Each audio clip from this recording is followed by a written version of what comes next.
The 1960s was a decade of revolution, socially, politically, and musically. But while artists were pushing the boundaries of expression, not everyone was ready to embrace these changes. In this video, we'll explore 20 of the most controversial songs from the 1960s that were banned or censored for their provocative lyrics, bold themes, or social commentary. Some songs challenged political norms, while others addressed taboo subjects like war, sexuality, and civil rights. Whether banned for their content or deemed too dangerous for radio play, these tracks became anthems of rebellion. Let's dive into the list and see which iconic tracks stirred the most controversy during this pivotal era. Fortunate Son by Creedence Clearwater Revival is a scathing critique of inequality during the Vietnam War era.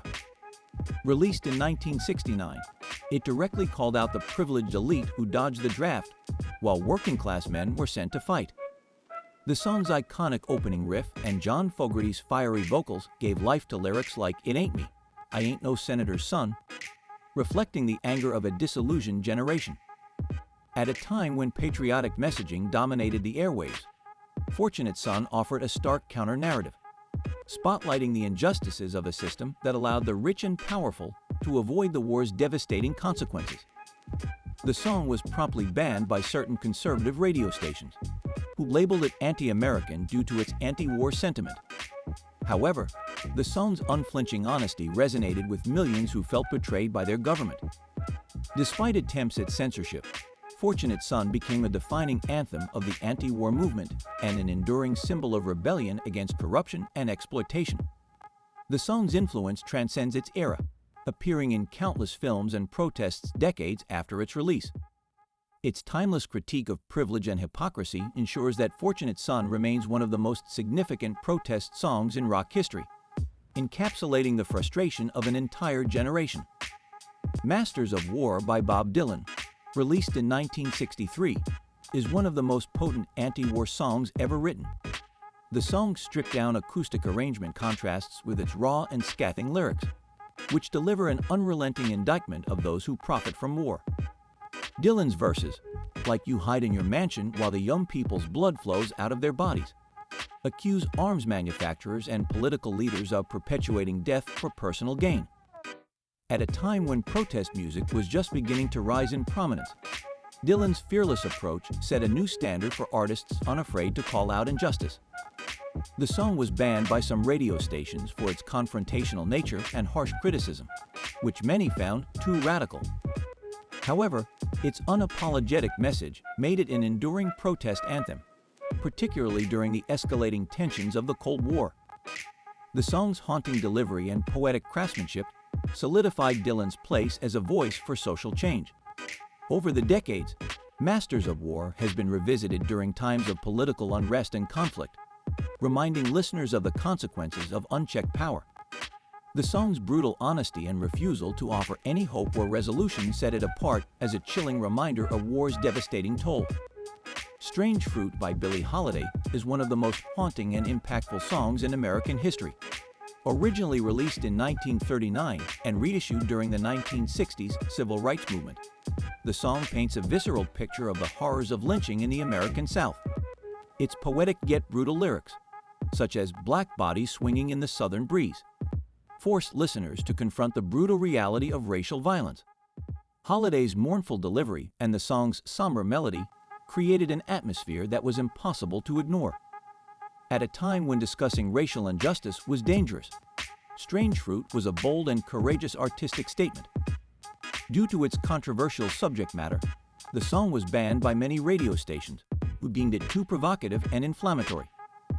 Despite this, or perhaps because of it, the song became an underground anthem for those fighting for equality. During the 1960s, Strange Fruit found new life as the civil rights movement gained momentum. Holiday's rendition became a symbol of resilience and a reminder of the horrors that the movement sought to eradicate. Even decades after its release, Strange Fruit remains a haunting reminder of America's dark past and a timeless call to confront racial injustice head-on. Eve of Destruction by Barry Maguire was released in 1965 at the height of political and social turmoil, becoming one of the most controversial protest songs of its time. The song's stark lyrics capture the anxiety of a generation witnessing war, civil unrest, and the threat of nuclear destruction. Lines like "You're old enough to kill, but not for votin'" criticize the absurdity of sending young men to war, while denying them the right to vote. Maguire's gravelly voice and the song's urgent melody made its bleak message even more unsettling for listeners. The song's pessimistic tone led to widespread backlash, with many accusing it of fueling hopelessness and division. Several radio stations banned it, fearing it would exacerbate social unrest. Despite the censorship, "Eve of Destruction" became an anthem for anti-war activists and those who felt disillusioned by the political climate. The song's grim portrayal of societal collapse resonated deeply with listeners who felt powerless in the face of global chaos. Though polarizing, "Eve of Destruction" remains a powerful snapshot of 1960s unrest and a reminder of the role music plays in reflecting, and sometimes amplifying, cultural anxiety during turbulent times.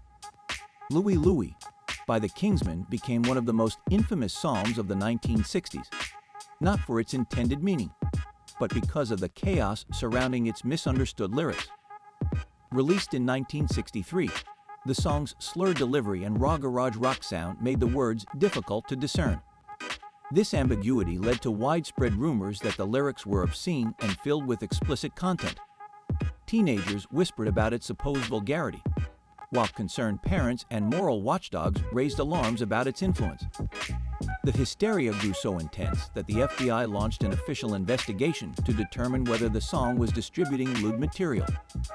Despite spending 31 months scrutinizing the recording, the FBI was unable to confirm any inappropriate content and eventually closed the case.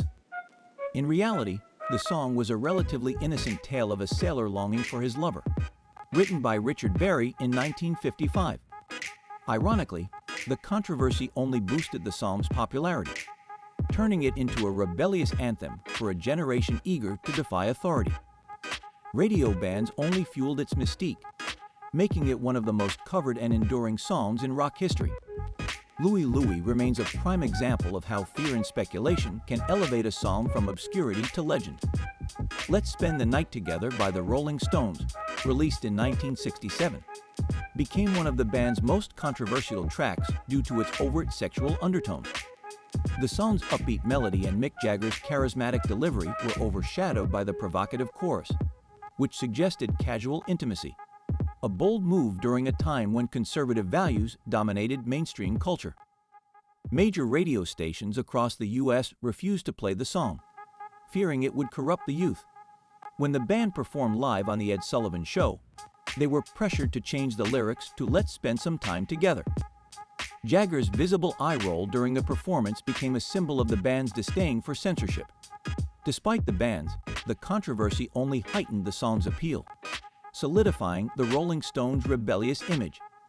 The band embraced their role as provocateurs, and "Let's Spend the Night Together" became an essential part of their legacy as rock and roll icons.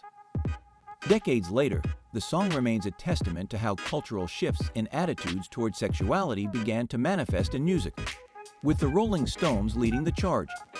"My Generation" by The Who, released in 1965, became an anthem for disillusioned youth in the midst of cultural upheaval.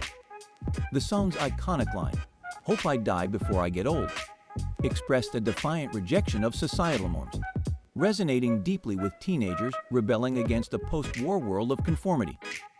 The raw energy of Pete Townshend's guitar riffs and Roger Daltrey's stuttering delivery gave the song a sense of urgency and frustration. However, the line about dying young was deemed controversial by the BBC, which banned the song, citing concerns that it was insensitive to older listeners. Despite the ban, "My Generation" quickly gained traction and became a defining track of the 1960s counterculture. The song wasn't just a call for rebellion. It was a declaration of independence from outdated ideals. The Who's unapologetic approach to youth angst turned the song into a cultural milestone, and its influence can still be felt today in the punk and rock movements that followed. "My Generation" endures as one of the greatest rock songs of all time, symbolizing the timeless struggle between generations and the desire for self-expression and freedom. "The End" by The Doors, released in 1967, stands as one of the most haunting and controversial tracks of its era.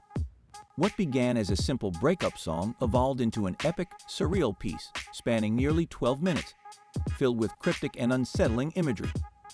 The song's climax featured explicit references to patricide and taboo themes, which shocked listeners and contributed to the mystique surrounding Jim Morrison's poetic, rebellious persona. Its haunting instrumental buildup, paired with Morrison's hypnotic vocals, created a chilling atmosphere that felt both primal and symbolic.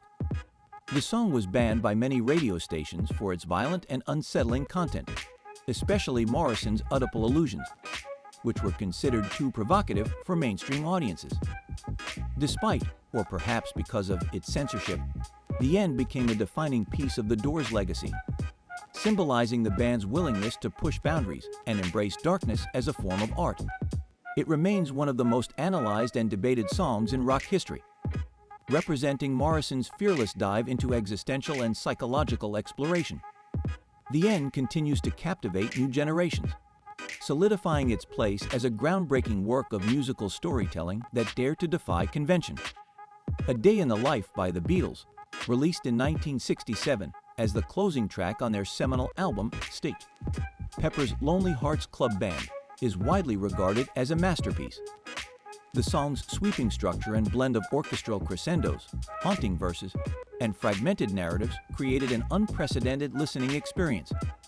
However, it was the line "I'd love to turn you on" and the surreal final verse that sparked controversy, with many interpreting it as a reference to drug use. The BBC temporarily banned the song, citing concerns about its influence on impressionable youth amid the growing psychedelic movement. Despite the ban, A Day in the Life became one of the Beatles' most celebrated tracks, praised for its innovative composition and lyrical depth. The collaboration between John Lennon and Paul McCartney highlighted their contrasting styles, merging Lennon's introspective storytelling with McCartney's whimsical yet poignant interludes. The song's final resonant chord, sustained for nearly 40 seconds, became iconic in its own right, symbolizing the culmination of a musical revolution. Today, A Day in the Life is not only remembered for its brief censorship, but also as a defining moment in rock history, representing the Beatles' artistic evolution and fearless experimentation. Brown-Eyed Handsome Man by Chuck Berry, originally released in 1956, became a cultural lightning rod during the 1960s civil rights era. While the song's upbeat rhythm and Berry's signature rock and roll sound made it irresistibly catchy, its lyrical content carried a deeper, subversive message. Lines like "The Colored Girl Won" and its celebratory depiction of a brown-eyed handsome man as an object of desire were interpreted as references to interracial relationships, an incendiary topic in the racially segregated South. The song's playful narrative challenged prevailing stereotypes by presenting the handsome man as successful, attractive, and triumphant. By the 1960s, as civil rights activism intensified, the song's perceived challenge to segregationist values led to its ban in several southern states, where interracial romance was a highly controversial subject. However, for many listeners, Brown-Eyed Handsome Man became an anthem of quiet rebellion, celebrating Black excellence and humanity in a time of widespread oppression. Chuck Berry's genius lay in his ability to weave social commentary into infectious, seemingly lighthearted rock tracks, making his music resonate across racial and generational lines. Today, the song stands as a testament to Berry's role not only as a pioneer of rock and roll, but also as a subtle yet powerful advocate for racial equality. Gimme Shelter by the Rolling Stones, released in 1969, captured the turbulent spirit of the late 60s, with its ominous lyrics depicting war, violence, and societal collapse. The song's haunting refrain, "It's just a shot away," echoed the growing fear of global unrest, particularly as the Vietnam War raged on and domestic protests intensified. The soulful vocals of Mary Clayton added an emotional intensity that made the track unforgettable. Despite its critical acclaim, the song's bleak tone and vivid imagery of destruction made some radio stations hesitant to play it. Gimme Shelter became synonymous with the ultimate free concert tragedy, further amplifying its association with chaos. Though not officially banned, its harrowing themes marked it as one of the darkest yet most profound songs of the era. Today, It's celebrated as a masterpiece that dared to confront the harsh realities of its time. White Rabbit by Jefferson Airplane became a defining anthem of the psychedelic movement when it was released in 1967. Inspired by Alice in Wonderland, the song's lyrics draw parallels between the fantastical imagery of Lewis Carroll's work and the counterculture's experimentation with hallucinogens. With lines like "Feed Your Head," the song was seen as an open invitation to explore altered states of consciousness, which alarmed conservative audiences. Many radio stations banned it outright, fearing it would encourage drug use. However, the bans only fueled the song's popularity, solidifying its place in the Summer of Love soundtrack. Grace Slick's hypnotic vocals and the song's building intensity made White Rabbit an enduring symbol of rebellion, curiosity, and artistic exploration. Decades later, it remains one of the most iconic and controversial songs to emerge from the psychedelic era. God Only Knows by the Beach Boys, released in 1966 as part of the legendary Pet Sounds album, was initially met with skepticism due to its use of the word God in the title, a bold choice for a pop love song at the time. In an era when religion and public decency were tightly intertwined, some radio stations banned the track, viewing its casual use of God as inappropriate.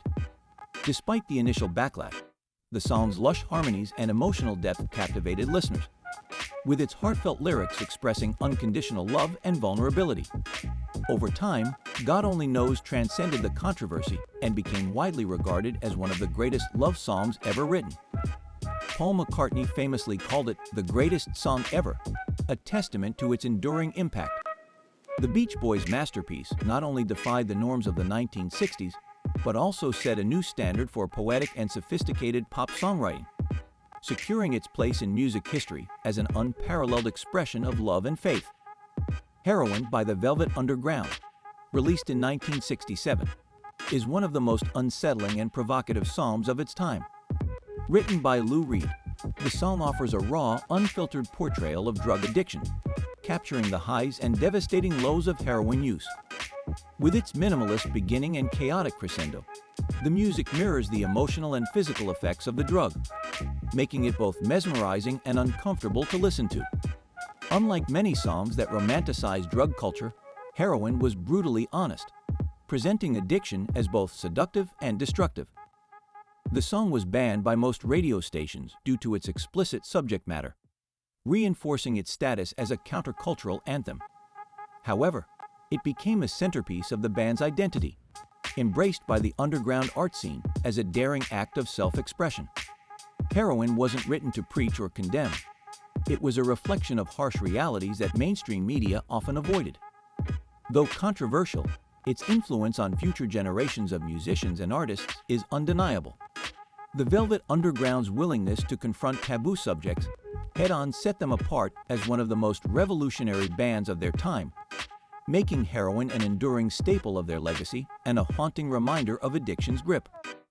I Am The Walrus by the Beatles, released in 1967, remains one of the most bizarre and captivating songs in rock history. Written by John Lennon during the height of the band's experimental phase, the song features surreal and nonsensical lyrics that blend nursery rhyme imagery with cryptic cultural references. Lines like "sitting on a cornflake," "waiting for the van to come" left listeners and authorities baffled, with many assuming the song was influenced by hallucinogens. The BBC banned it, claiming the abstract lyrics promoted drug use. Despite the ban, the song's enigmatic nature only heightened its appeal, turning it into a defining symbol of the 1960s obsession with breaking free from traditional narrative forms.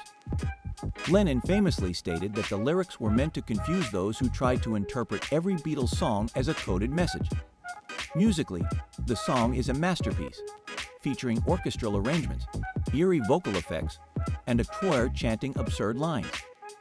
I Am The Walrus continues to intrigue and inspire audiences with its eccentricity and artistic boldness, standing as a testament to the Beatles' commitment to pushing the boundaries of popular music and embracing the avant-garde. For What It's Worth by Buffalo Springfield, released in 1967, became one of the most recognizable protest songs of the decade, despite its deceptively understated lyrics. Written by Stephen Stills in response to the Sunset Strip riots in Los Angeles, the song captured the growing unease surrounding police crackdowns on peaceful demonstrators. Lines like "There's something happening here, but what it is ain't exactly clear" resonated with a generation grappling with civil unrest, anti-war protests, and racial tensions. The song's haunting melody and minimal instrumentation gave it an eerie, reflective quality that amplified its message. Many radio stations hesitated to play the song due to its perceived critique of authority figures, particularly police forces accused of excessive brutality.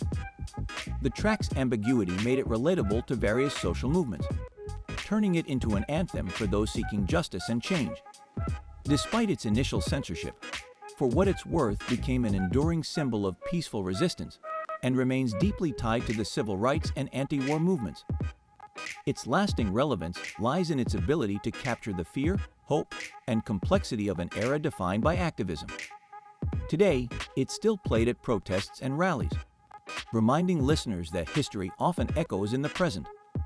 Blowin' in the Wind by Bob Dylan, released in 1963, is widely regarded as one of the greatest protest songs of all time. The song's poetic questions: how many roads must a man walk down before you call him a man? Called attention to the civil rights movement's demand for justice and equality. Though its lyrics avoided direct references to specific events, the song's message was clear. True freedom and peace remained elusive in a world marred by war, prejudice, and suffering. Dylan's simple acoustic arrangement gave the song a timeless, almost hymn-like quality that transcended generations. Despite its widespread acclaim, conservative radio stations refused to play Blowin' in the Wind, fearing that its association with civil rights protests would alienate audiences. However, this did little to diminish the song's impact. It became a rallying cry for activists, sung at marches and gatherings across the U.S. The song's universal appeal made it a cornerstone of protest music, influencing countless artists who followed in Dylan's footsteps. Even today, Blowin' in the Wind remains an enduring symbol of peaceful resistance and a reminder that change often begins with asking the right questions. Street Fighting Man by the Rolling Stones, released in 1968, is often hailed as one of the boldest and most politically charged rock songs of its era. Written by Mick Jagger and Keith Richards, the song captured the spirit of civil unrest sweeping across the globe, from anti-war protests in the U.S. to political demonstrations in Europe. Its defiant lyrics, "Summer's here, and the time is right for fighting in the street," were seen by many as an endorsement of revolutionary action, though Jagger later clarified that the song was more observational than prescriptive. The timing of its release coincided with protests in Chicago during the Democratic National Convention, leading to its temporary ban in several cities. Authorities feared the song would incite violence, particularly in areas already experiencing heightened tensions. However, the ban only amplified the song's appeal, turning it into an anthem for the counterculture movement. Street Fighting Man became synonymous with resistance and rebellion, cementing the Rolling Stones' reputation as provocateurs unafraid to confront political realities. Its raw energy, driven by Richards' distinctive acoustic riff and Jagger's impassioned vocals, ensured its place as one of the most iconic protest songs in rock history. Ballot of the Green Barretts by Staffs Barry Sadler, released in 1966, became one of the most patriotic and controversial songs of the decade. Written as a tribute to the bravery and sacrifices of the U.S. Army Special Forces during the Vietnam War, the song's somber melody and solemn lyrics contrasted with the growing wave of anti-war sentiment sweeping the nation. Lines such as "fighting soldiers from the sky," "fearless men who jump and die" depicted the Green Berets as noble heroes, offering a stark counterpoint to the anti-war anthems emerging at the time. While the song became an instant success, topping the Billboard charts and selling millions of copies, it also drew significant criticism. Anti-war activists viewed it as pro-military propaganda that glorified a conflict many believed was unjust. Protests against the song erupted at rallies, and some stations refused to play it due to its divisive message. However, Sadler's ballad resonated deeply with supporters of the war effort and military families, solidifying its place as one of the defining patriotic songs of the 1960s. Despite the backlash, Ballot of the Green Barretts endured as a cultural touchstone that reflected the complexities and deep divides surrounding the Vietnam War. Imagine by John Lennon, released in 1971, is one of the most celebrated yet controversial songs in music history. Though it arrived just after the 1960s, its themes of peace, unity, and social change were closely tied to the decade's ideals. The song's simple piano-driven melody and poetic lyrics, "Imagine there's no heaven, and imagine no possessions," called for a utopian world free from religious, political, and material divisions. While many embraced its hopeful vision of peace, others viewed it as anti-religious and anti-capitalist.